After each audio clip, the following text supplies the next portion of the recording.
Good morning, everybody. Apologies for the tech issues we've been having up here. Nothing ever quite runs smoothly, but I think we're sorted now. Welcome. Thanks, everyone, for staying on the Friday, staying with us and coming to my session. My name's Tom Eggleston. I'm CEO of ProofID. I'm going to talk to you today about IGA adoption. So if you see on your screen, hopefully you've seen this already, we're doing a bit of an interactive part of this session. So if you get your phone out and go to www.menti.com and put in that code, there's going to be some questions. You can do that throughout the session. We've got that code on the bottom of all the slides, so when you're ready, please go ahead and do that. Okay, so, whoops, sorry. There we go. So you're going to find 4 questions there. They're just around sort of, your own personal deployments of IGA in your organization. So give us some honest answers, please, and we'll reveal at the end. So first off, let me start with an apology. I thought it was a really good idea to call this session I'm Too Sexy for IGA 2 months ago when I wrote this presentation, but unfortunately, that's meant I've had that song in my head now for 2 months. Now it's in yours, so sorry about that. I did some research on this. Actually, this got to number 2 in the UK, but I found out that in the US, Australia, and Canada, it actually was at number 1 for several weeks. So on behalf of my nation, I do apologize. I really like this photo because the guy in the middle, he's just kind of going, how did this happen with my life? Should have stuck to my career and identity. So anyway, what is IGA? Now, we're all here at Identiverse, so I'm kind of working on the basis that we pretty much know this, but for anyone that doesn't or wants a recap, I think it's important just to go through it. So IGA, Identity Governance and Administration. And when you boil that down, what we're talking about is making sure that the right people have the right access to the right systems at the right time. So typically, that means we're going to take a feed from an HR system or another system of record. We're going to feed identities into an identity system.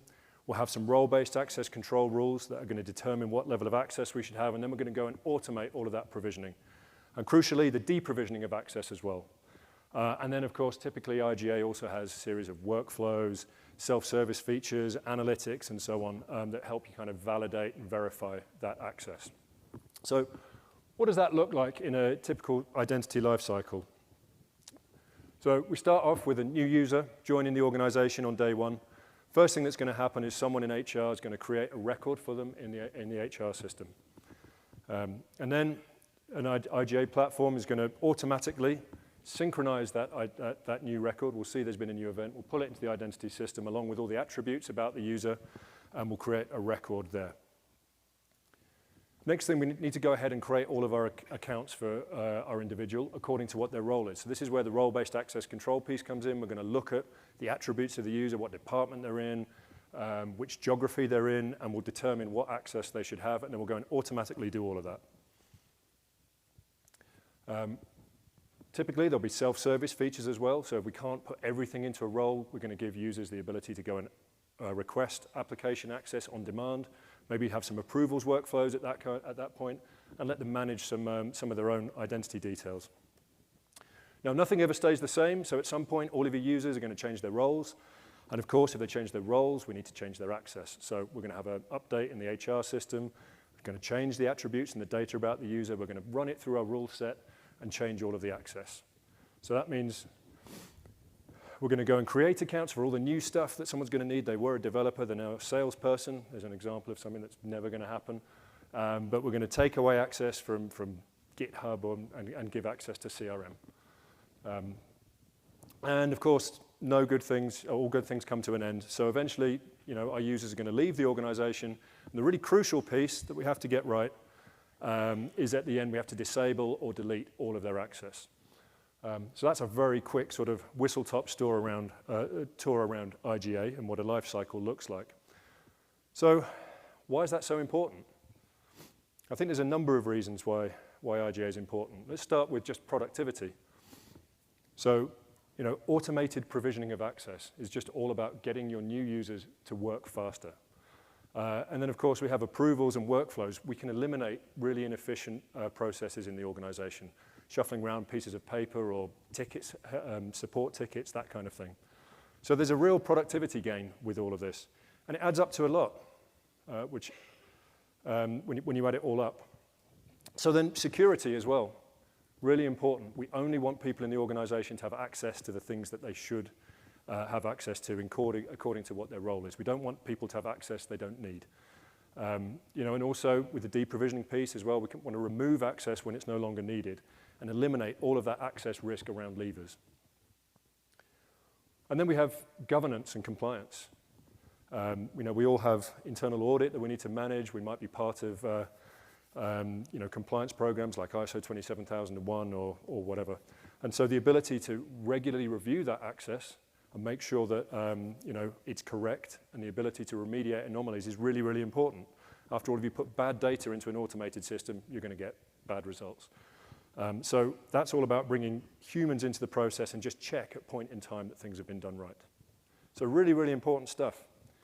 And actually, for me, I think it's real identity security bedrock. It's really fundamental. I've got here a really simple kind of layout of a sort of SSO setup. We're all doing SSO. So what's going on here? We're giving access to our applications, you know, the IDPs, authenticating users against probably credentials in Active Directory. Hey, that's secure, right? That's a good way of doing things.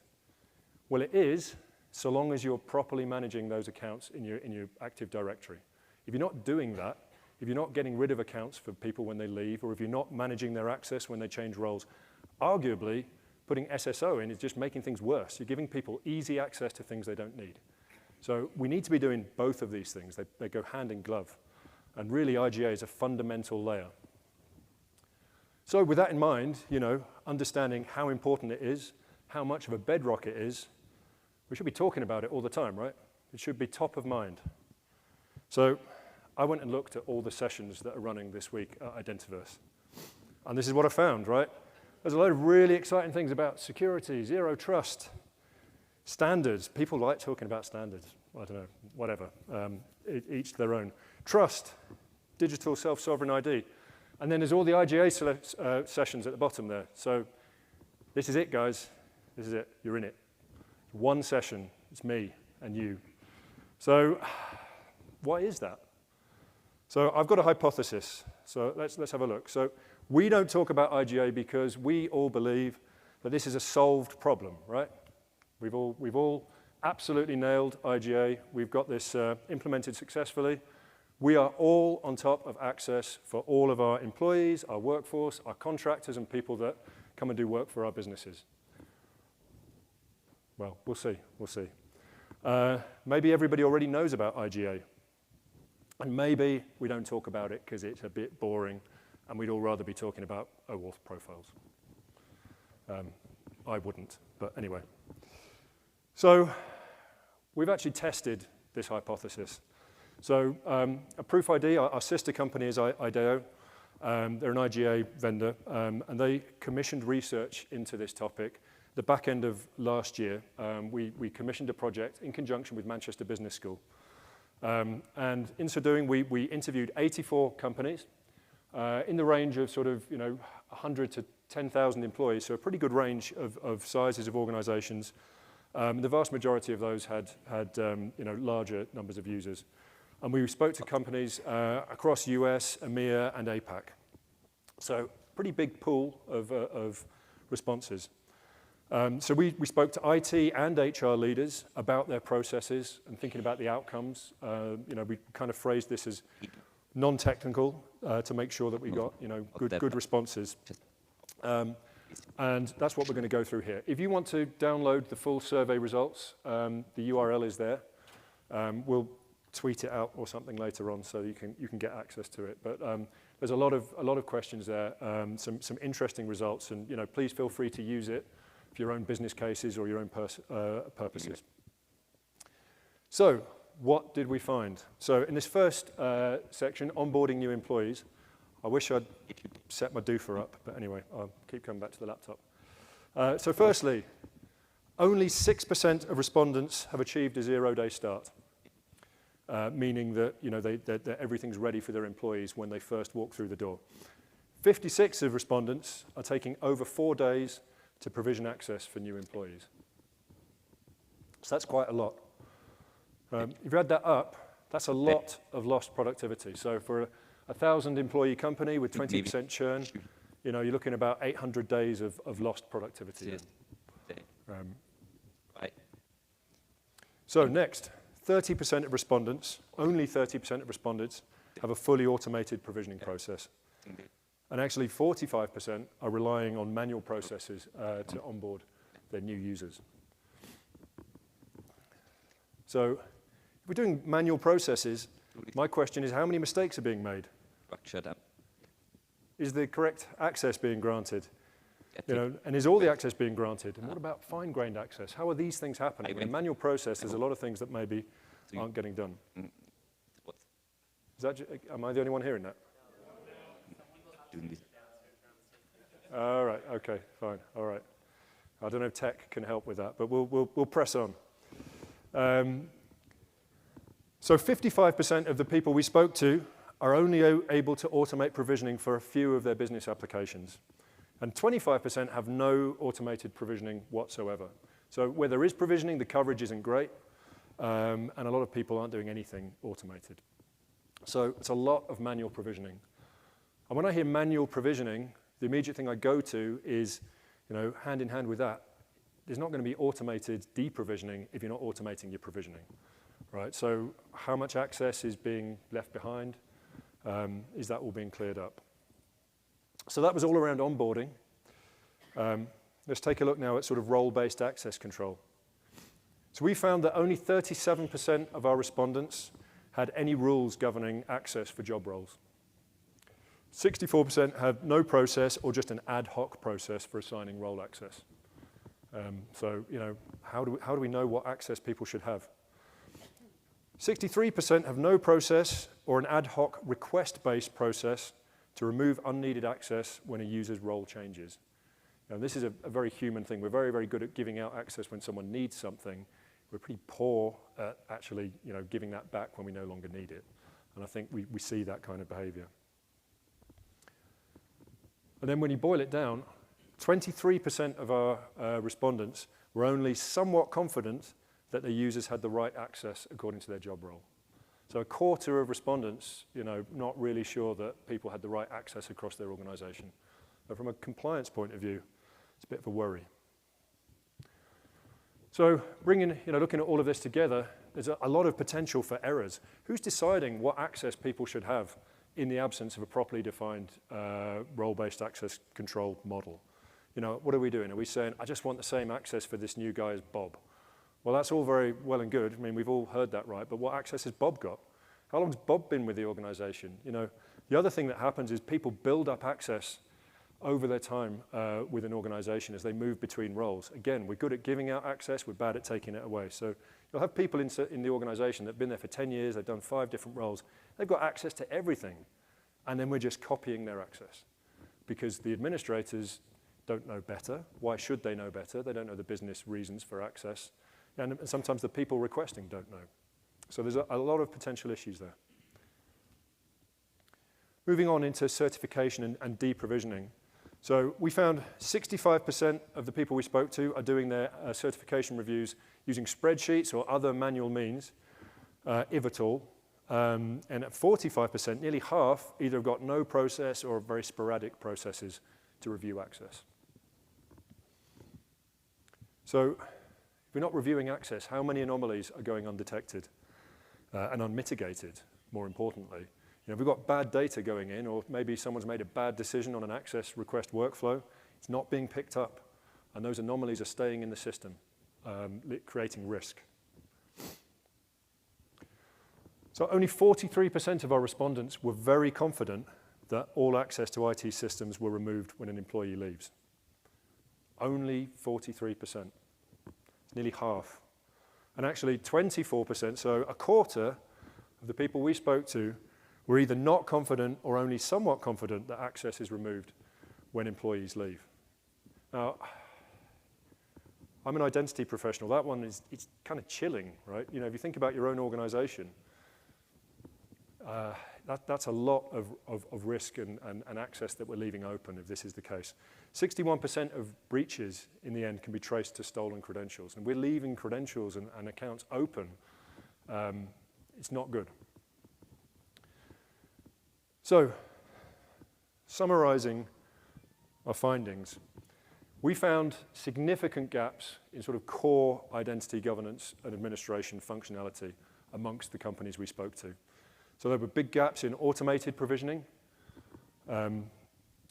Very few organizations had properly defined sort of access models according to roles. Very limited automated deprovisioning as well. And review and certification of access was patchy at best. And I haven't presented on it here, but we also found there was quite limited penetration of maybe the less critical but nice to have sort of IGA features like approvals, workflows, self-service access requests, and things like that. But if you take a step back and look at all of this across the aggregate of all the organizations we spoke to, it's pretty sketchy, and it raises, to my mind anyway, the question as, are we doing the basics? Are we, as a group of identity professionals, really on top of that security bedrock that needs to be in place with IGA? Or are we taking it a bit for granted? And I think that's my main message today, to this audience is, even if it's a bit boring, even if it's something that's been around for a long time, doesn't mean it's not important. And I think all of us really, it's worth going back, looking at our own organizations and asking the question, are we doing this right? Are we actually getting the basics right? And if not, have we got the budgets in place in order to go ahead and put things right? So it's a bit of a plea from me. Let's get back to basics. Let's make sure we're doing all of that. And we've got that security bedrock in place. Okay, how many of time? 3 minutes. Okay, right, well, here we go. So let's get the interactive piece. Has everybody done their Mentimeter questions and answers? So, right, okay, drum roll, please. Let's get the big reveal. I have no idea what I'm going to see here, so I'm going to make a prediction. We're at Identiverse. You guys have all got it nailed, right? So otherwise you wouldn't be here. So let's see if I'm right.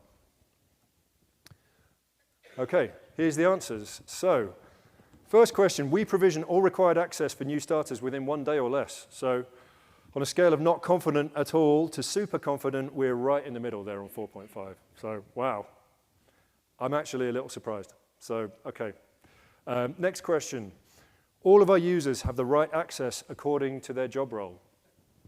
3.9. Yeah. I hate to think what answers you get if it wasn't at an identity conference. We run regular automated access reviews across the whole organization. Same kind of results, 3.8. So next one, I feel like giving us all a round of applause because 50% of us are pretty confident that access is immediately removed when we leave. Relatively speaking, that's a good score, but it's pretty frightening. So, wow, that's really interesting. And I think with that, that's it from me. Thank you very much, everybody, for listening and for participating in that sort of live research. We'll maybe put that out on Twitter later, so we can share that with the whole conference. But thank you very much indeed. I think I'm a minute early, so we've got time for some questions. Thank you.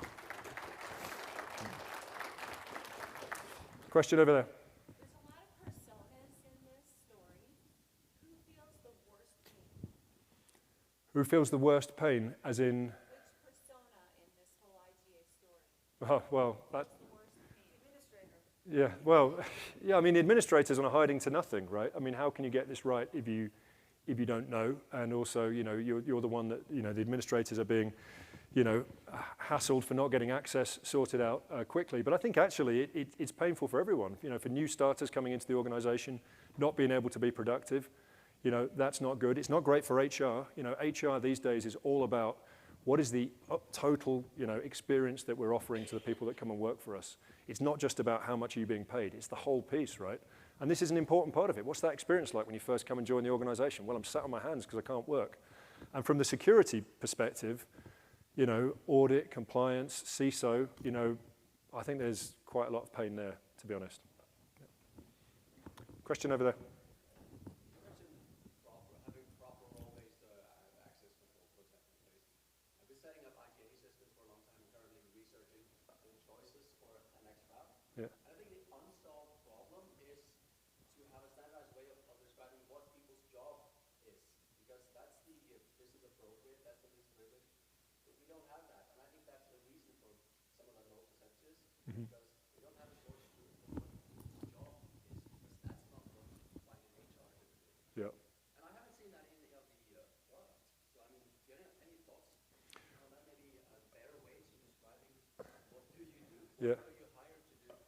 I think my thoughts around role-based access control, my go-to story for this is years ago we were doing a project with, it was a air traffic control service, and they'd spent 2 years doing role mining with a consulting company. They had 6,000 employees, and the answer came back, you've got more than 6,000 roles.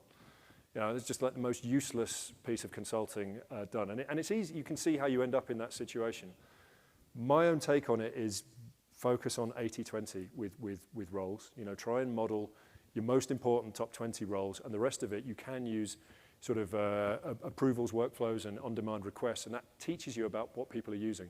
There's some interesting technology that's coming out now that's actually looking at what is really happening in your organization rather than what you think should be happening. And that's a great way of sort of looking at logs and sort of looking at access and getting a real idea of what are people actually doing. And I think that's a good way of working it as well, rather than necessarily going back to first principles, starting from what's happening in the organization and taking some decisions from that perspective. But I mean, you're right, it's not easy, but having at least some properly defined roles, even if it's just around your birthright access, you know, that's a big start compared to what we see where people just kind of, you know, throw their hands up because I think, you know, to your point, it's almost like it's too hard. Question here? So IGA is my business. Okay. In the company that I work in, both on the enterprise side of the house and also production. We've got two different products. We've got an in-house built one, and then we've got a buy. Yeah. And my challenge is that as we are encouraged to onboard applications onto these systems, the ability to manage them afterwards is the pain in the butt. Because for every 10 assets you onboard, then you've got problems with connectivity because we're trying to do automated end-to-end provisioning and deprovisioning. So you've got API contracts that, like, you know, get mismatched. You've got passwords that aren't actually managed properly. You've got, like, you know, changes in natively that our system detects, and then we've got to manually go and find out who the bloody hell changed something natively that our system doesn't know about. So the big problem is actually the management after the fact. And I can't find any way within anything that I've learned here this week to solve that problem. Yeah, and I mean, IGA is difficult, you know, and it continues to be difficult. I think there's a couple of ways you can look at that. One, I think standards, you know, and really pushing around standards like SCIM is really, really important. I think, you know, we've seen what that did for single sign-on around SAML and OpenID Connect. I think we're probably, you know, I think Andre was talking about, you know, 10 years ago we started talking about that. Probably took 6 years for that to really get properly sort of, you know, adopted. And I think it's the same with SCIM, but we need to push on that because having a standardized method really helps. The other thing, you know, you mentioned passwords. I don't think we should be pushing passwords around with IGA. You know, I would recommend you don't do that and you have your SSO layer, and that takes that whole piece of complexity away. The other thing is you can look for a managed service partner, right? Because, you know, having a partner that has that expertise in the team that can take on and manage all of that plumbing, essentially, is another way that can be really effective to help with that. And then you can sort of focus more on, you know, things that are slightly higher up the stack. But there's a lot of moving parts in IGA, and they continue to move, so that there isn't a panacea for it. Going back to your opening comments about you know, lack of interest or lack of, you know, presence for Yeah. part of it, going back to your comments over here, is I don't think the biggest headache is the system part. It's the internal process. We can run spreadsheets and notifications and all the rest, but if the organization hasn't invested in making this a critical part of people's jobs, it's all useless. And going back to your first question, why do we not come? Because, you know, most of us have been frustrated by the fact that no matter what we put in, HR is not hiring people and getting them in the system quick enough. They're not offboarding them quick enough. That's a process problem. It's not an IGA problem. Somebody is changing, you know, out of band access. That's a process problem. That's not a system problem. It comes back to culture and, you know, how do we get past that? And I think, you know, from an IGA perspective, that's where Listen, I've been doing IGA for 20 years, so I've been on both sides of the house with it, so I totally feel the pain. But I think you're absolutely right. And when people ask us as a kind of consulting company, how can we be successful with IGA? The first thing is it's all about exec buy-in, right? If you try and push this up from sort of IT into the organization, that's really going to be difficult. That's going to be a long, hard role of, you know, pushing a boulder uphill. So the first thing is try and get that exec buy-in and get everyone bought in before you start. The thing that I think is changing, going back to the point around HR and what is the function or purpose of an HR function now, it's not just about, you know, onboarding new users and hiring. You know, it's a much broader remit. And I think part of this is let's bring HR into the tent and let's have HR feeling part of the process, part of the solution. So it's not just a technical solution. And it's actually part of the whole offering, you know, for people. But again, there isn't a panacea for it. You're right. It reaches out across the whole organization, lots of process and lots of moving parts. So it's all about buy-in. I think I'm out of time. All right, well, thank you very much for listening, everyone. Have a great rest of the conference, and see you next year. Thank you.